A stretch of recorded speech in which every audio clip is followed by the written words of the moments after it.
이번 주 글로벌 경제 동향입니다. 다들 아시다시피 이번 주는 상호관세의 이슈가 시장을 지배했는데 관세에 대해서 먼저 말씀을 드리겠습니다.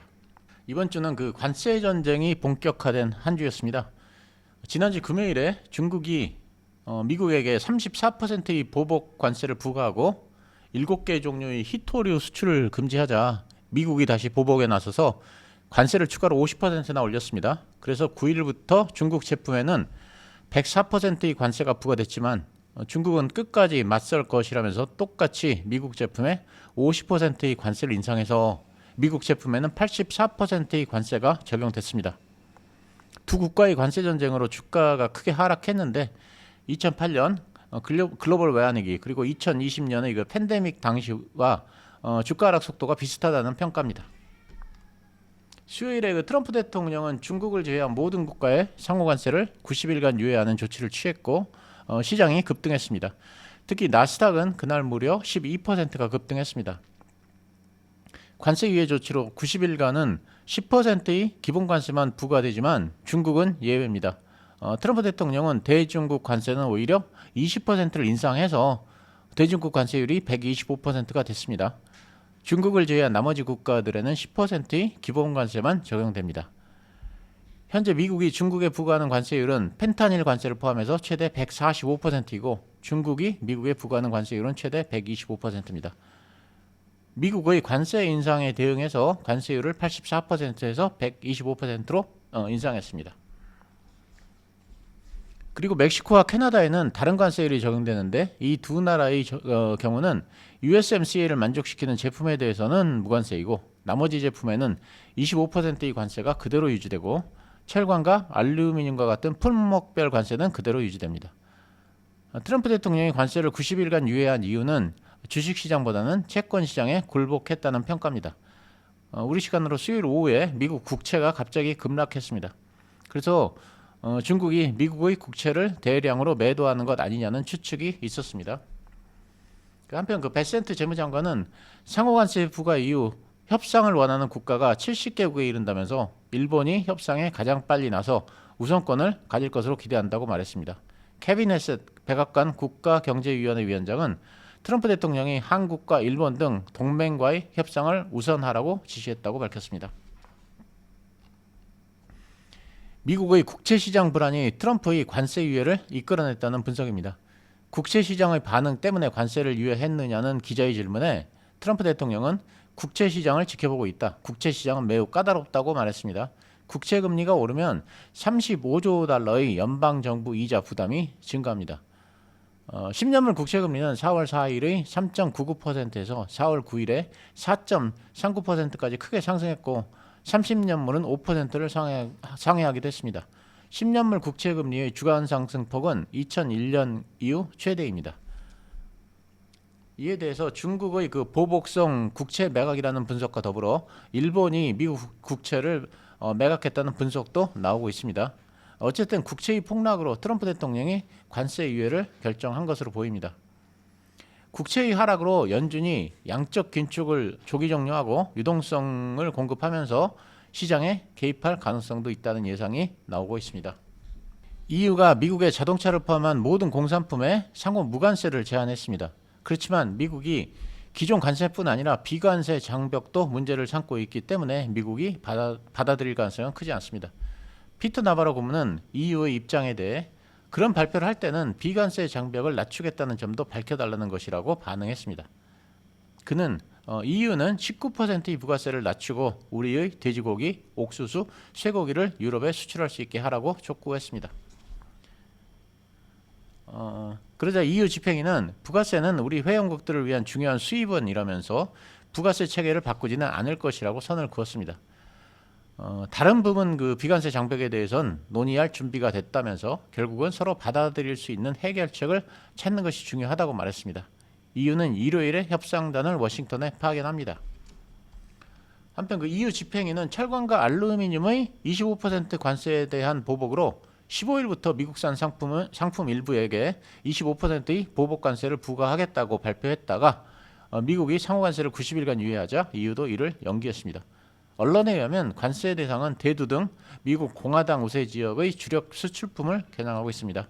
그렇지만 보복 대상으로 거론되던 버번 위스키는 프랑스와 이태리의 반발로 제외됐습니다. 한덕수 대행께서 트럼프 대통령과 통화하며 무역 문제와 조선산업협력, 북핵 공조, 방위비 분담금 문제 등을 논의했습니다. 한 대행은 LNG 수입 확대 등 무역 수지 개선 의지를 강조하며 상호 관세 문제의 해결을 당부했습니다.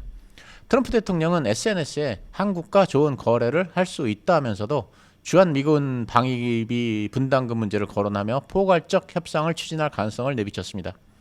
정인교 한국통상본부장이 조선 및 알래스카 LNG 등의 문제를 미국과 협의할 예정이라고 했습니다. 정인교 본부장은 알래스카 LNG 건도 중요하고 이미 양측 간 협의가 진행 중인 조선도 관심 갖는 영역이라고 말했습니다.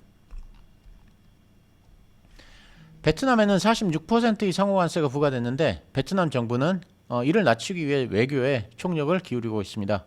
베트남 총리는 미국산 방위산업 제품의 수입을 확대하겠다고 했고 부총리는 워싱턴을 방문해 미국의 재무장관, 상무장관과 면담합니다. 베트남 항공사는 민간 항공기의 조기 인수를 추진 중입니다. 일본은 상호관세를 국난으로 규정하고 미국과의 협상을 통해 관세를 낮추기 위해 가장 발빠르게 움직이고 있습니다. 이를 위해서 이자카와 료시에이 경제장관을 단장으로 하는 37명의 협상 태스크포스를 구성했으며 조속히 미국을 방문해서 협상에 임한다는 전략입니다. 베센트 재무장관도 일본이 가장 신속하게 움직이고 있다고 말한 바 있습니다. 트럼프 대통령은 의약품에도 곧 관세를 부과할 예정이라고 밝혔습니다. 그는 관세의 목적은 뚜렷하다면서 관세를 부과하면 제약회사들이 미국으로 몰려올 것이라고 했습니다. 그러면서 미국이 다른 나라에 비해 가진 최대의 장점은 큰 시장이라고 했습니다. 그렇지만 월가나 제약회사는 이에 대해서 회의적입니다. 미국으로 다시 옮기는 건 수년이 걸리고 복잡한 글로벌 공급망을 감안했을 때 현실화되기 어렵기 때문입니다. 일라일리 CEO는 관세를 부과할 경우 인력을 줄이고 R&D 비용을 삭감할 가능성이 크다고 말했습니다. 일부 자동차 업계가 미국으로의 차량 수출을 중단하거나 제조시설의 가동을 중단하는 등 관세의 여파가 벌써부터 가시화되고 있습니다. 영국의 제규어 랜드로버는 4월 한 달간 미국으로의 자동차 출하를 일시 중단했고 스텔란티스는 캐나다와 멕시코 내 제조시설의 가동을 중단했습니다. 독일의 아우디는 고율 관세 부담 때문에 최근 미국에 도착한 차량 출고를 보류했습니다. 아우디는 일단 미국 내 기존 재고 차량을 먼저 판매할 예정입니다. BMW는 미국 현지의 생산 확대를 검토 중입니다. 미국 사우스캐롤라이나에 있는 공장의 교대 근무를 늘려서 최대 8만 대로 생산량을 늘릴 예정입니다. 미국 전역에서 트럼프 반대 시위가 확산되고 있습니다. 이번 시위는 Hands Off라는 단체에서 주도하고 있는데 주로 중장년층이 경제 문제와 관세 문제 때문에 시위에 참여하고 있습니다. 이들은 관세 문제에 의한 주가 하락으로 퇴직연금이 줄어드는 문제를 걱정하고 있습니다. Hands Off는 우리말로 손 떼라는 뜻인데 이 단체는 노동절에 두 번째 시위를 예고한 상태입니다. 관세 전쟁의 역풍으로 증시가 하락하고 달러 가치가 하락하고 미국 국채가 하락하는 등 금요일에 흔들렸던 자산 시장의 안정을 가져온 건 수정 콜린스 보스턴 연은 총재의 발언이었습니다. 콜린스 총재는 현재는 시장이 원활하게 작동하고 있으며 광범위한 유동성 문제는 보이지 않는다고 말했습니다. 그러면서 시장에 혼란이 발생할 경우 시장의 안정을 위해 연준이 개입할 것이라고 말했습니다.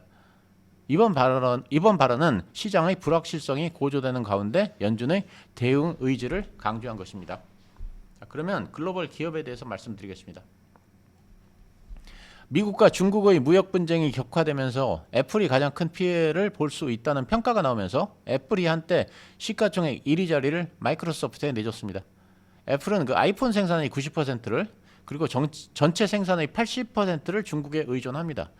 또 중국의 매출 비중이 17%나 되기 때문에 관세 전쟁으로 촉발된 반미 감정이 중국에서의 판매량을 축소시킬 수 있습니다. 그렇지만 금요일에는 아이폰의 관세 면제 가능성이 제기되면서 주가가 상승했습니다. CFRA 리서치는 트럼프 대통령이 중국산 수입품에 대한 관세를 대폭 인상한 이후 애플이 관세를 면제받을 가능성이 커졌다고 말했습니다.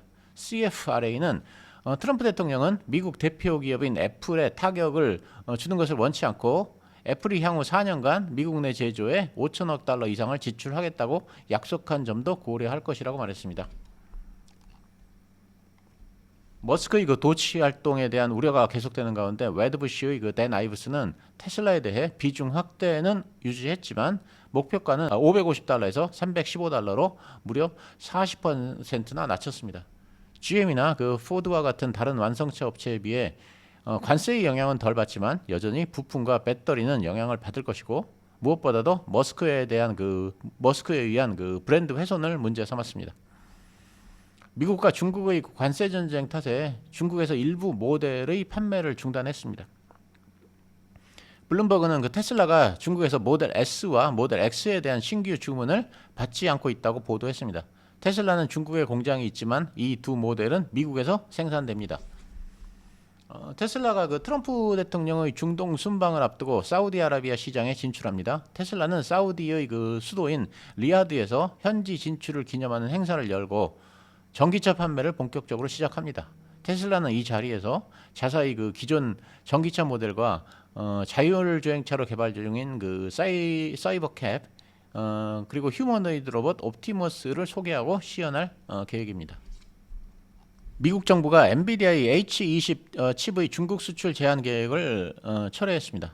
이 같은 조치는 최근 젠슨항 CEO가 트럼프 대통령의 말하라고 사저에서 열린 만찬에 참석한 이후 이뤄졌습니다.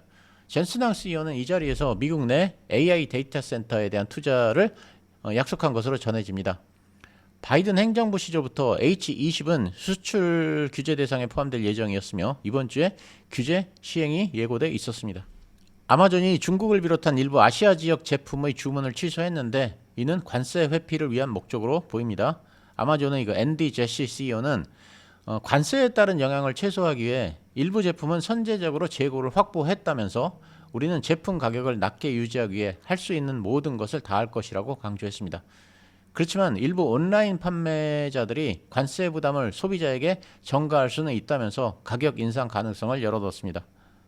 아마존의 그 제3자 마켓플레이스는 수백만 명의 판매자로 구성되어 있으며 이들은 현재 아마존에서 판매되는 전체 상품의 약 60%를 판매하고 있는데 상당수가 중국에 기반하거나 그 지역에서 제품을 조달하고 있습니다. 월마트는 중국과 베트남을 비롯한 주요 상품 생산국에 대한 관세의 불확실성을 이유로 1분기 영업이익 전망을 철회했습니다. 월마트는 그 보도자료를 통해 관세가 시행됨에 따라 가격 경쟁력을 유지하기 위한 유연성을 확보하고자 한다면서 1분기 영업이익에 대한 새로운 예상 범위를 제시하지 않았습니다. 그렇지만 연간 가이던스는 그대로 유지했습니다. 월마트는 제품의 3분의 2는 미국에서 제조하지만 나머지 제품은 중국과 멕시코의 비중이 높습니다. 블룸버그는 마이크로소프트가 전 세계 데이터 센터의 개발을 중단 또는 연기하고 있다고 보도했습니다. 지난번에는 그 TD 코엔이 데이터 센터 축소를 보도하면서 기술주 하락을 유도했는데 이번에는 블룸버그가 같은 소식을 전했습니다.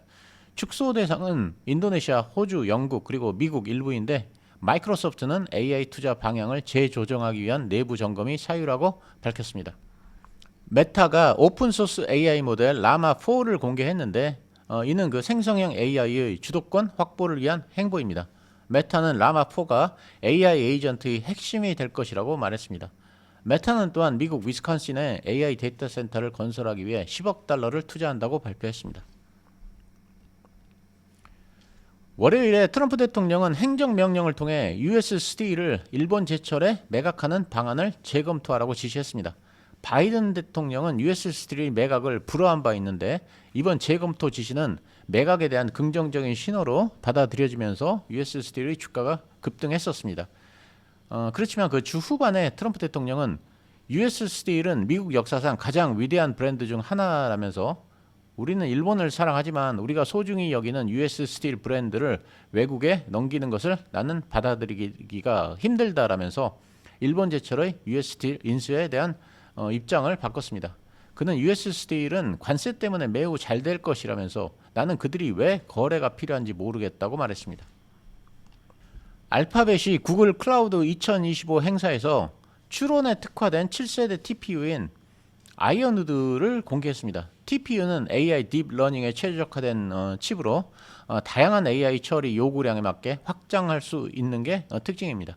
엔비디아에 대한 AI 칩 의존도를 줄이려는 테크업계의 움직임이 본격화되는 가운데 구글 클라우드의 칩에 대한 시장 수요가 증가할지가 관심입니다. TSMC가 미국 수출 규제 제한 혐의로 조사 중입니다. 화웨이의 그 어센트 910B에 TSMC 칩이 사용되었기 때문입니다. 만약 위반 혐의가 확정되면 최대 10억 달러 이상의 벌금이 부과될 수도 있습니다. 한편 그 TSMC의 1분기 매출은 전년비 42%가 상승하면서 예상을 상회했고 2022년 이후 최고 성장세를 보였습니다. 미국의 관세가 시행되기 이전에 고객사들이 AI 서버를 조기 확보하려는 수요가 강해져서 매출이 증가했다는 평가입니다.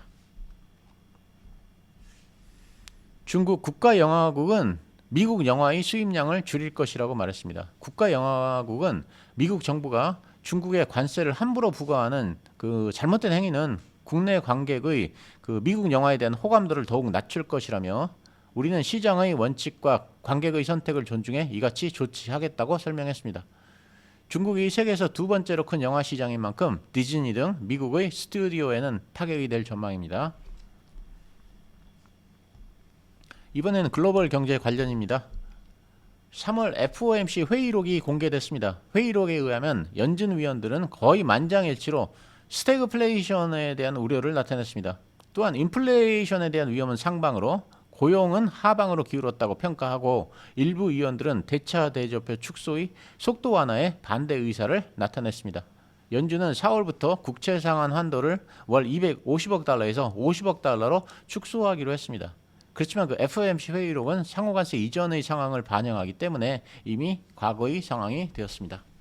미국의 그 3월 소비자 물가 지수가 전년비 2.4% 상승하면서 4년 내에 그 최저를 기록했습니다. 전월비 0.1%가 하락했고 예상치인 2.6% 상승도 밑돌았습니다. CPI가 전월비 마이너스로 돌아선 건 2020년 5월 이후 처음입니다. 근원 CPI는 전년비 2.8% 상승, 전월비 0.1%가 상승했는데 예상치인 전년비 3.0% 상승을 하회했고 전월비 0.2% 상승도 하회했습니다. 이는 2021년 3월 이후 가장 낮은 수치입니다. 세부적으로는 휘발유가 6.3% 하락하면서 에너지 가격의 하락에 영향을 미쳤고 주거비도 전월비 0.2% 상승 그리고 전년비 4% 상승에 그치면서 상승폭을 축소했습니다. 계란 가격이 5.9%가 급등하면서 식품 가격은 전월비 0.4% 상승했습니다. 그렇지만 오늘 나온 지표는 관세 전쟁 이전의 그 데이터이므로 이미 과거의 일이고 큰 의미가 없다는 평가입니다. 3월 생산자 물가 지수는 전월비 0.4%가 하락했습니다. 이는 예상치인 0.2% 상승을 크게 밑도는 수치입니다. 전년비로는 2.7%가 상승해 2월의 3.2% 상승률보다 둔화됐습니다. 에너지 가격은 전월비 4.0%가 하락했고 식품 가격도 2.1%가 감소했습니다. 근원 PPI는 전월 대비 0.1% 상승해 예상치인 0.3%를 하회했습니다. 전년 동기 대비로는 3.4%가 상승했습니다. PPI는 CPI의 선행지표로 여겨집니다. 그렇지만 오늘 나온 지표는 관세 전쟁 이전의 데이터이므로 CPI와 마찬가지로 큰 의미가 없다는 평가입니다. 트럼프 대통령이 AI 전력망 강화를 위한 행정명령에 서명했습니다. 트럼프 대통령은 전력이 2배 이상 필요한 상황이고 석탄 산업을 계속 지원하겠다고 말했습니다. 이에 대해 그 크리스 라이트 에너지 장관은 전기 수요의 충족을 위해 더 많은 석탄이 필요하다면서 석탄의 중요성을 강조했고 석탄 발전소의 가동을 지속할 필요가 있다고 말했습니다. 트럼프 행정부의 관세 정책으로 미국 소비자들의 심리가 4월 들어 가파르게 악화됐습니다. 미국 경기에 대한 소비자들의 자신감을 반영하는 소비자 심리 지수가 50.8로 잠정 집계됐습니다. 이는 그 3월 대비해서 10.9%가 급락한 것으로 예상치인 54.6도 크게 밑돌았습니다. 미시간대의 소비자 심리 지수는 올해 들어 4개월째 하락 흐름을 이어가고 있습니다. 향후 인플레이션에 대한 소비자들의 우려도 급증했습니다. 향후 1년 기대 인플레이션은 6.7%로 3월 대비 1.7%가 상승했습니다. 이는 미국이 10%대의 그 높은 인플레이션을 경험했던 1981년 이후 44년 만에 가장 높은 수준입니다. 5년 기대 인플레이션은 4.4%로 3월 대비 0.3%가 상승했습니다. 주간 실업수당 청구 건수는 4천 건이 늘어난 22만 3천 건을 기록했습니다. 이는 예상치에 부합하는 수준입니다. 최소 2주 이상 실업수당을 청구하는 계속 실업수당 청구 건수는 185만 건으로 집계됐는데 직전주의 189만 3천 건과 그리고 예상치인 188만 건을 모두 밑돌았습니다. 이렇게 이번 주 글로벌 경제에 대해서 요약해봤습니다. 좋은 주말 보내시기 바랍니다. 감사합니다.